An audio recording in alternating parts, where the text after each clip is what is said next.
It was one of those mornings where nothing seemed right. You know the feeling, the kind where you wake up and the weight of the day ahead feels like it's already crushing you, even before you've left the bed? I don't usually get that way. I'm not the type of guy who wakes up dreading the hours ahead. But today was different. I could feel it in the air. She had been quiet the night before, distant in a way I hadn't seen in a while. It wasn't like her to withdraw so suddenly, but I brushed it off. Maybe she had a lot on her mind, I thought. Maybe she was just tired. But deep down, I knew something was off. The more I ignored it, the more it ate at me. Her phone buzzed as we sat across the kitchen table, both of us nursing our lukewarm cups of coffee. A quick glance at her phone, and I noticed the message from her friend, Jessie. It was about tonight's party. Of course, I should have seen it coming. She was going. And nothing I said or did was going to change it. You're still going, right? I asked, my voice strangely calm despite the turmoil inside.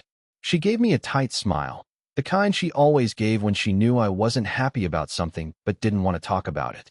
I already told you, Brandon. It's just a night out. With the girls. Nothing serious. But it wasn't just a night out. It never was. And she knew it. Jessie's parties were notorious for attracting trouble, but that wasn't even the part that bothered me. It was the way she always acted when she went. She'd come back later than she promised, reeking of perfume and alcohol, and I'd just have to sit there, pretending like everything was fine, pretending I didn't care. But the truth was, I cared more than I ever let on. I didn't ask her to stay. I didn't beg her to reconsider. Instead, I simply said, if you want to go, go. But don't expect me to be waiting up for you when you get back. She seemed taken aback for a moment, but she didn't push it. She just nodded, got up, and walked out the door without another word. I didn't follow her. I didn't even watch her drive away. I stayed at home, as I always did. But this time, I wasn't just passing the hours. I was stewing. Every minute without her felt like a needle slowly digging into my skin. I wasn't angry with her, at least I didn't think I was. But the silence between us, the way she just walked out like I didn't matter, felt like betrayal in its own right. It wasn't that I didn't trust her. I trusted Rachel more than I trusted anyone. But I didn't trust the people she was with, or the situation she was walking into. Something about the way Jessie's boyfriend looked at her last time they hung out had left a sour taste in my mouth. But Rachel just waved it off. You're overthinking it, she always said. I can handle myself. And yet, here I was, sitting in a cold, empty house, wondering if she was handling herself just fine. The more I thought about it, the more irritated I became. I needed her to come home. I needed her to prove to me that I was wrong, that she wasn't out there having a good time without me. But there I was, stuck in my own thoughts, watching the hours tick by. I kept telling myself that I was fine, that I didn't need her to come back and tell me everything was okay. But the longer she stayed out, the more I began to unravel. I started imagining things, her dancing with some guy, laughing at jokes I wasn't around to hear, being touched in ways that weren't meant for me. The worst part? I couldn't stop myself. I couldn't stop thinking about it, couldn't stop obsessing over it.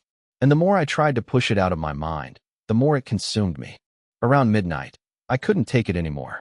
I grabbed my phone, swiping through the contact list until I found her name. I hovered over it for a second, wondering if I should call. But then I stopped myself. What was the point?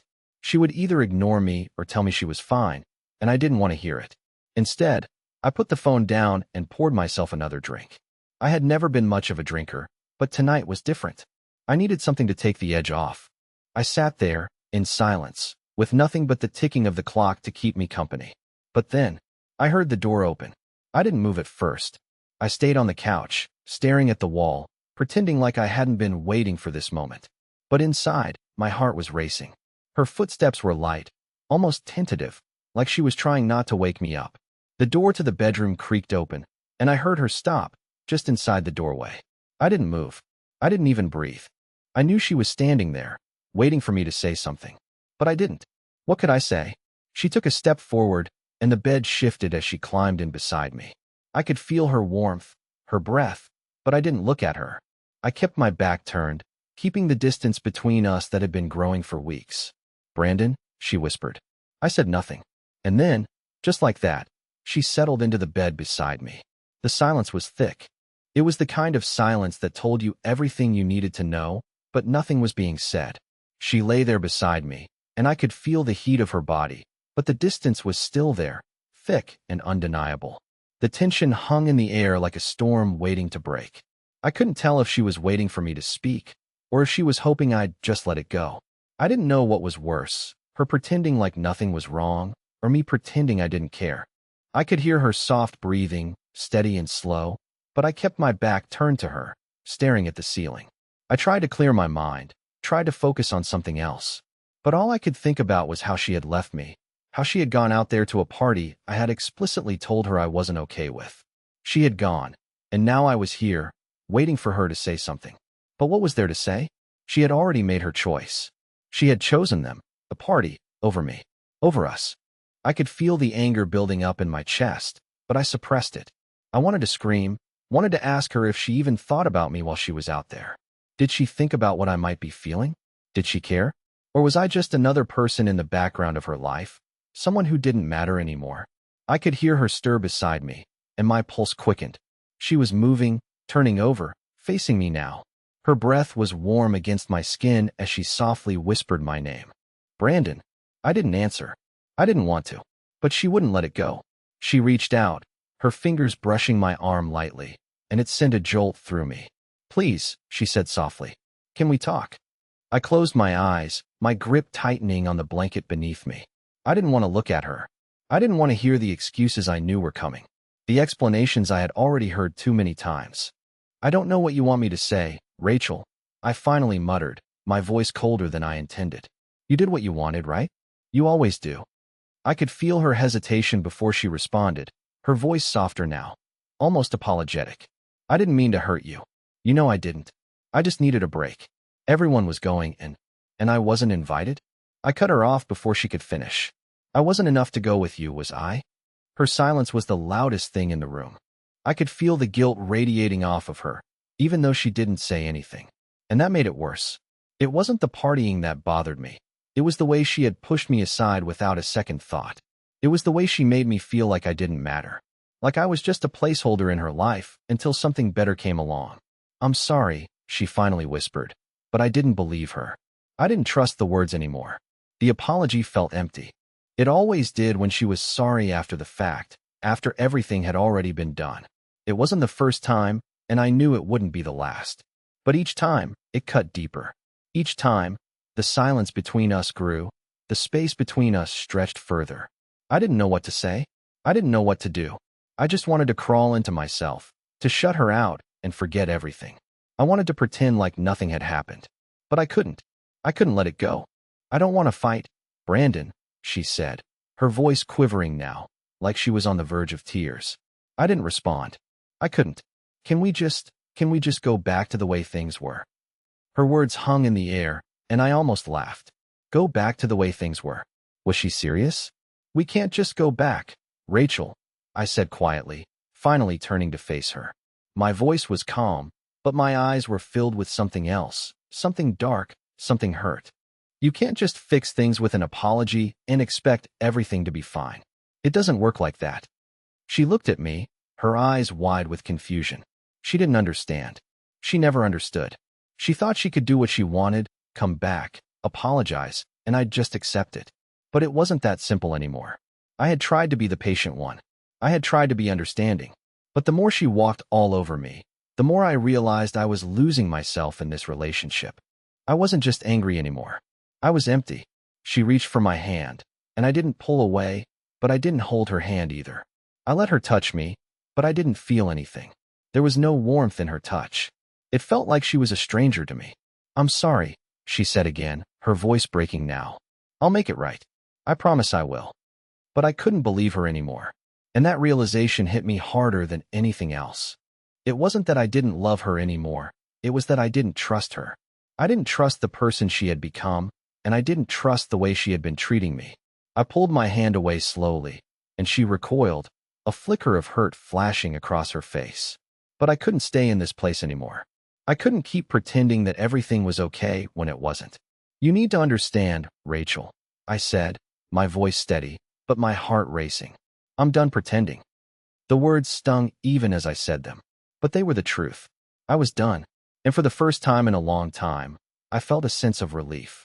But it wasn't the kind of relief that came with closure. It was the kind that came with the realization that everything I had built my life around was slipping through my fingers. "I need to sleep," I muttered, turning my back to her once again. I heard her breath hitch behind me, but I didn't care anymore.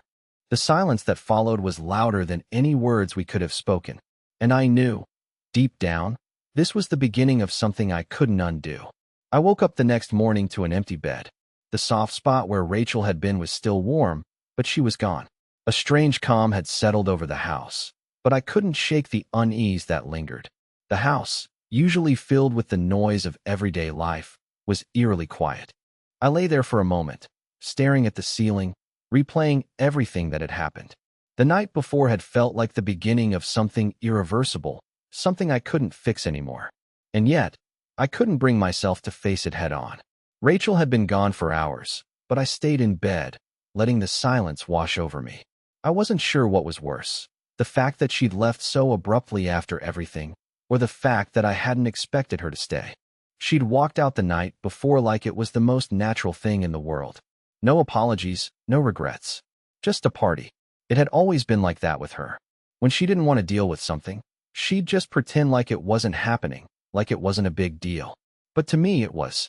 Every word we didn't say, every moment we didn't share, was a crack in the foundation of what I thought we had. After a while, I dragged myself out of bed. The house felt even colder than usual. I walked through the living room and into the kitchen, but when I saw the half-empty coffee cup Rachel had left behind, I froze. It felt wrong. It felt like a sign of something bigger. It wasn't just a party that bothered me. It was the way she had been slipping away from me over the last few months. There had been small signs, moments that added up in my mind, but I ignored them. I told myself it was nothing, that I was just overthinking it. But deep down, I knew I wasn't. It was all starting to unravel. I stood by the kitchen counter, staring out the window. The morning light filtered through the blinds, casting long shadows across the floor. It should have felt comforting, but instead, it made me feel more isolated. Alone. I heard the sound of the front door opening, and my heart skipped a beat. My first instinct was to rush to the door, but I held back. I didn't want to be the one to break the silence. I didn't want to make this harder than it already was. She stepped inside, a little out of breath, her eyes searching the room. She wasn't looking for me, though. She was looking for something to fix, something to make her feel like she hadn't just ignored me the night before. She didn't find it. "Brandon," she called softly, her voice barely a whisper. But I didn't answer. I wasn't ready to speak. Not yet. I heard her footsteps as she moved through the house, each one tentative, like she was afraid of what she'd find. I could hear the sound of her opening the fridge, the clink of a bottle being pulled out, the quiet thud as it was set on the counter. Then, silence again. I had no idea what she was thinking. She had always been good at pretending everything was okay, at masking her emotions behind that smile of hers, that mask she put on for the world. But it wasn't just the world she was hiding from. It was me, and I could feel it. I had always known it, but now it was impossible to ignore. I finally turned around, my eyes meeting hers. She looked like she hadn't slept at all, her face pale, her hair messy from the night out. She looked tired, but it wasn't just physical exhaustion. There was something else, something that I couldn't put my finger on. "I'm sorry," she said, her voice sounding small. "I shouldn't have gone last night. I was caught up in the moment, I guess. It wasn't about you, Brandon. It was never about you." I watched her closely, trying to see if I could detect any truth in her words. But there was nothing there.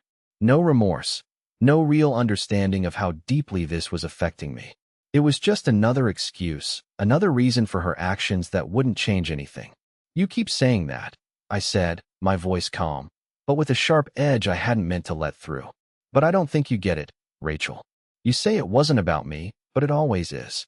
It's always about us, about what we've built, and you just keep chipping away at it." Her eyes dropped, and I could see the guilt starting to creep in. But it wasn't enough. I needed more. I needed her to understand, to realize that this wasn't just some minor misunderstanding. This was something bigger, something that had been building for a long time. "I don't want to fight, Brandon," she said, her voice breaking. I didn't think it would be this big of a deal." I let out a bitter laugh, shaking my head. "Of course, you didn't think it would be a big deal. Because when you make your choices, it's never about how it affects me. It's always about you and what you want." There was a long silence between us. I watched as she stood there, her shoulders slumped, her hands hanging by her sides, not knowing what to do with them. And I realized something I hadn't wanted to admit to myself. She didn't want this marriage the way I did. She didn't care the way I did. And maybe she never had.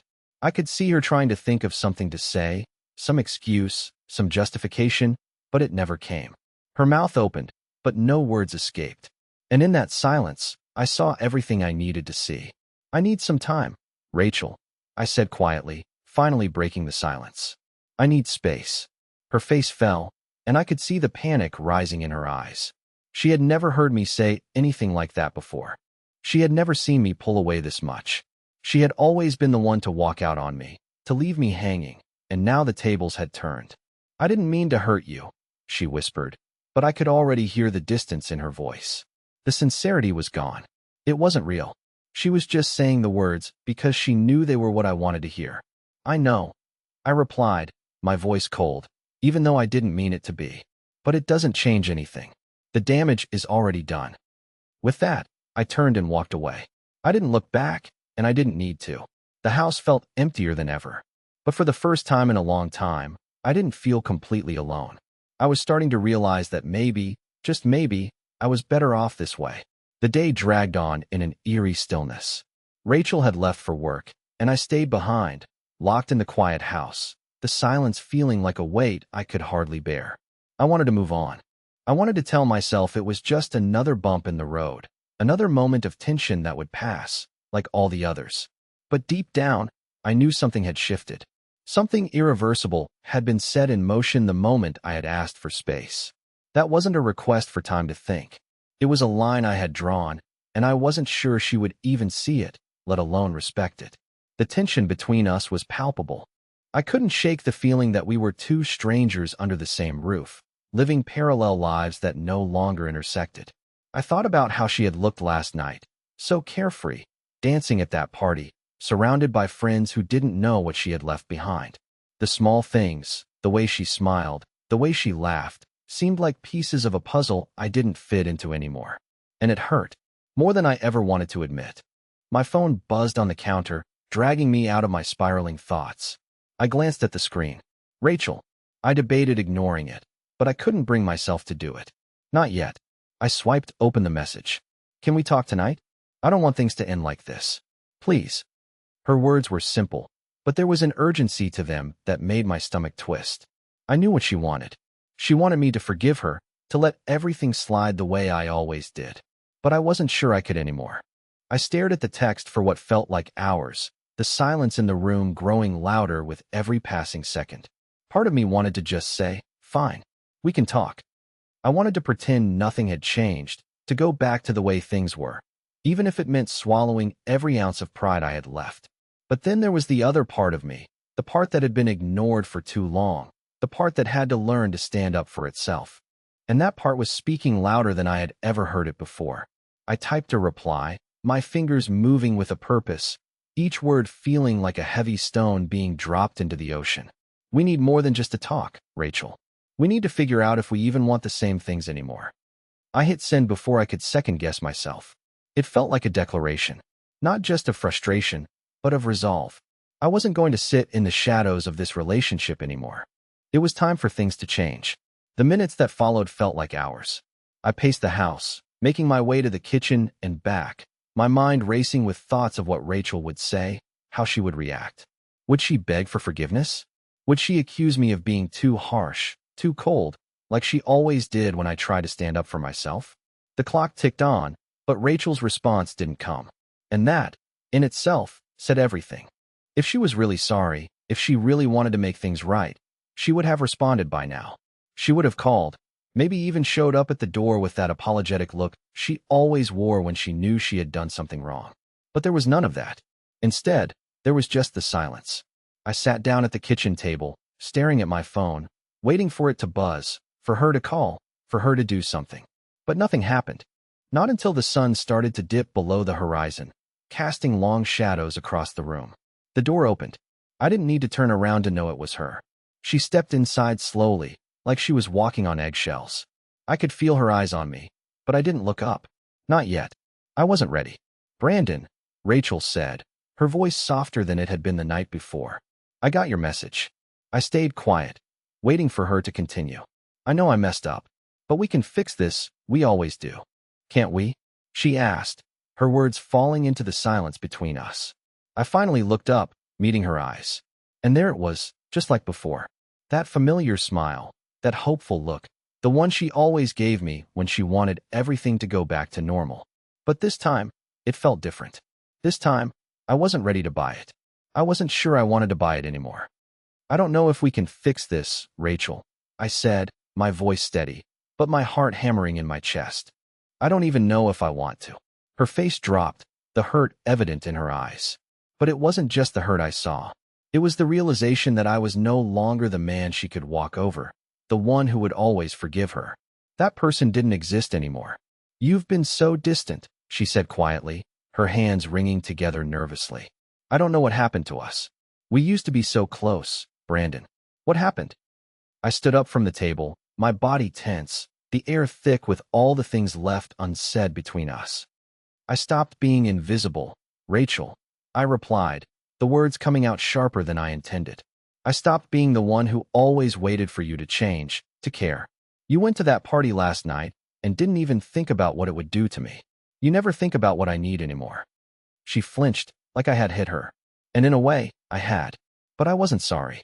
Not this time. I didn't mean to hurt you, she said, her voice trembling. I really didn't. But you did, I replied, my voice low. And that's the problem, Rachel. I can't keep pretending like it's not happening. You don't see it, but you've been pulling away from me for months. And I've been ignoring it. But not anymore. I won't ignore it anymore.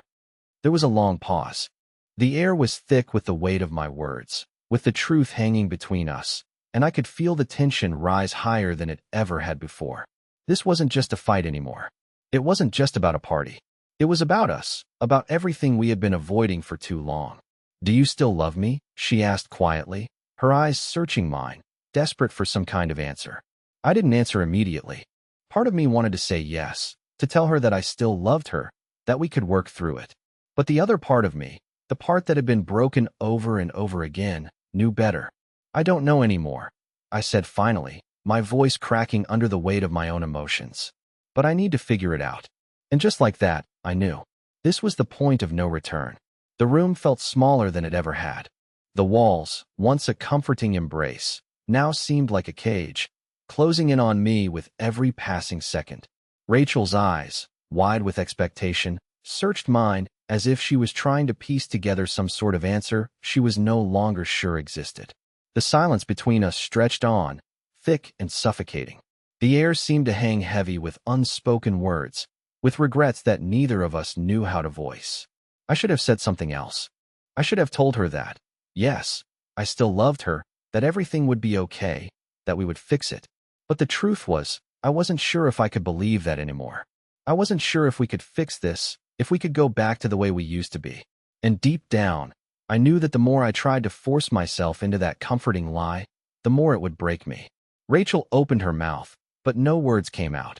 She was choking on them, trying to find the right thing to say, trying to say something that would make all of this go away.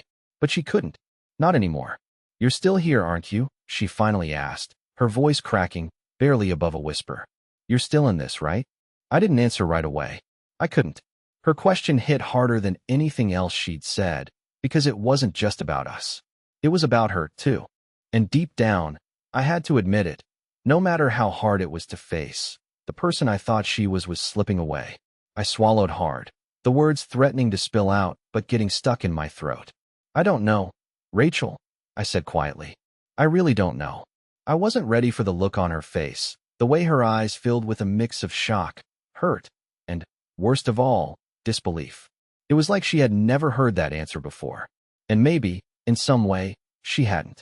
I can't keep doing this, I continued, my voice barely audible, but the weight of each word felt like a heavy stone in my chest.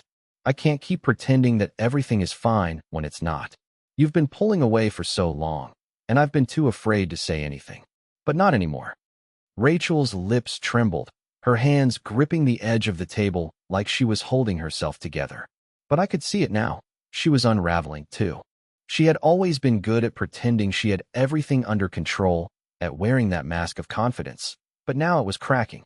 The truth was too loud, too real to ignore. "I never wanted to hurt you, Brandon," she said, her voice shaking. "I didn't know you felt this way.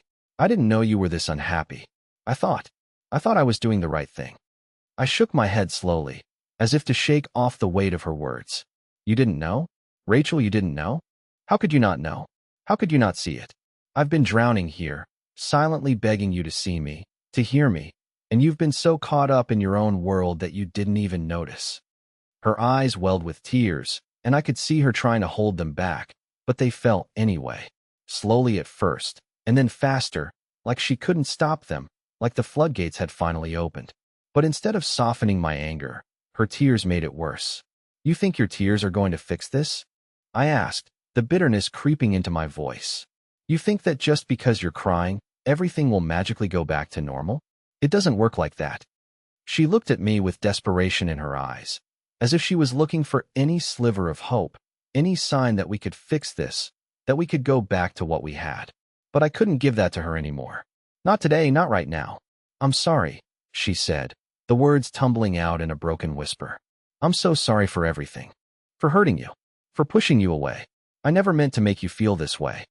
But her words didn't feel real.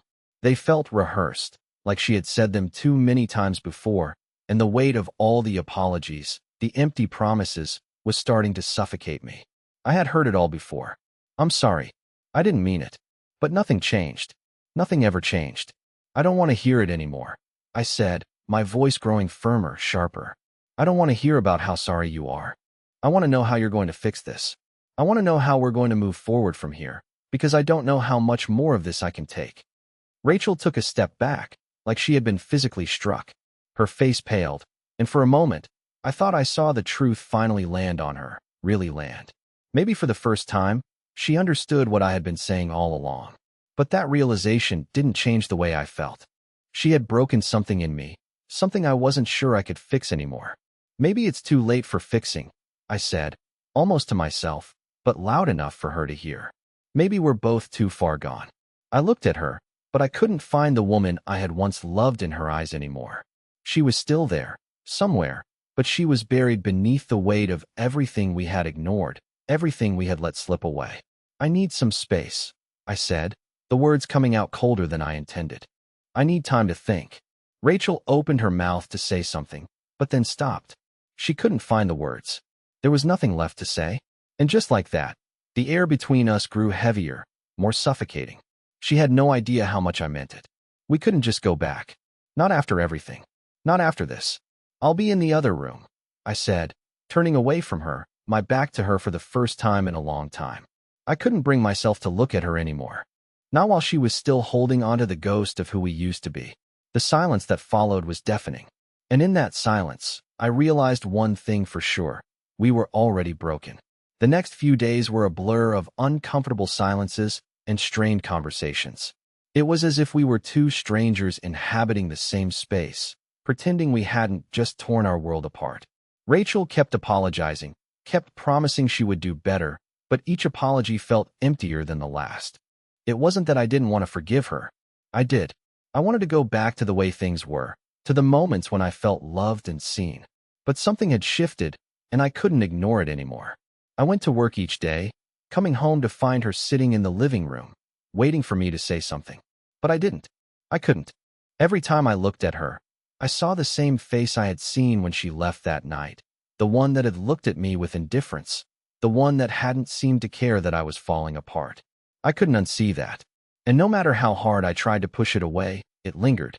I spent my evenings lost in my own head, pacing the house, trying to make sense of everything. I couldn't figure out what had gone wrong, not fully. It wasn't just one thing.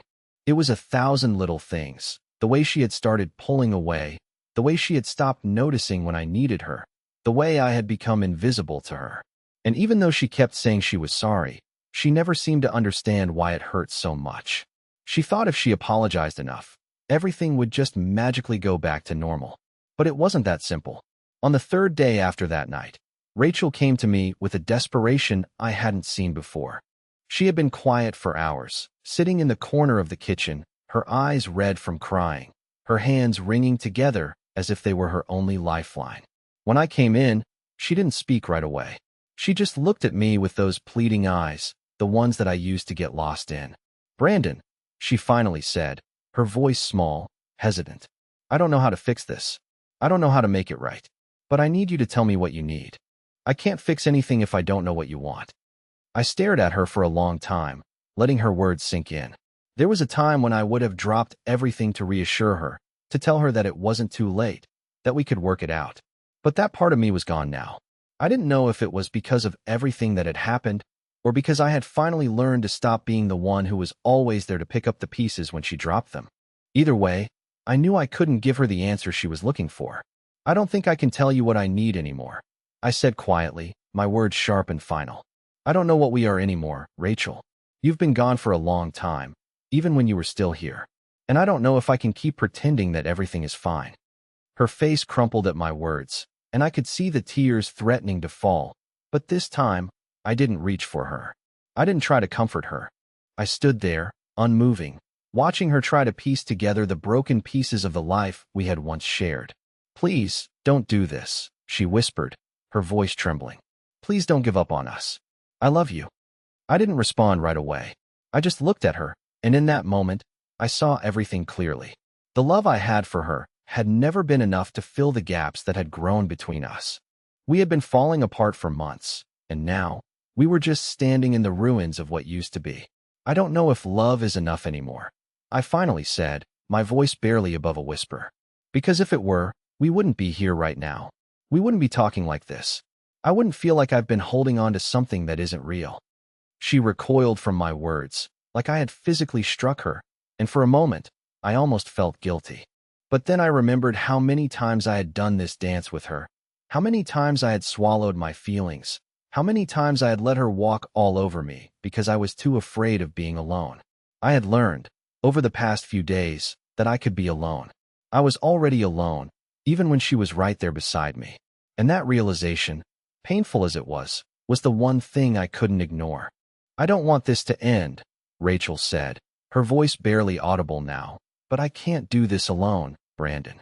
I can't fix everything by myself." And in that moment, I realized something I hadn't wanted to admit before. I couldn't fix her, either. I couldn't make her see what I had been trying to show her for so long.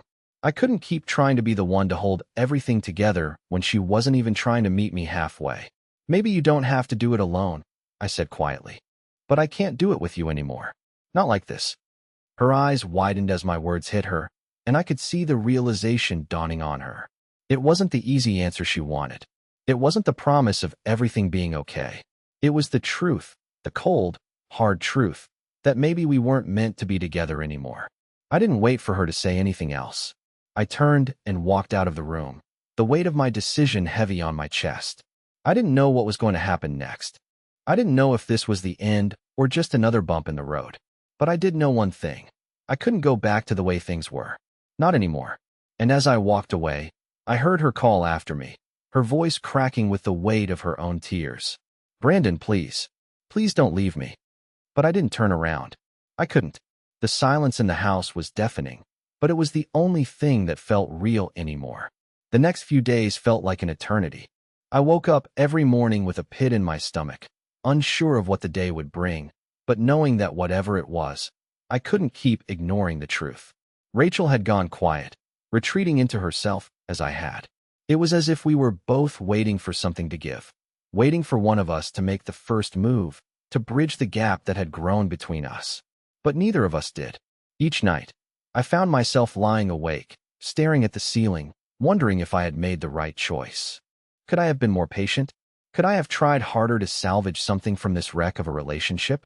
But then I'd remember the way she had gone to that party, the way she had slipped away from me like it was nothing, and I would feel that familiar burn of betrayal, that same cold knot in my chest.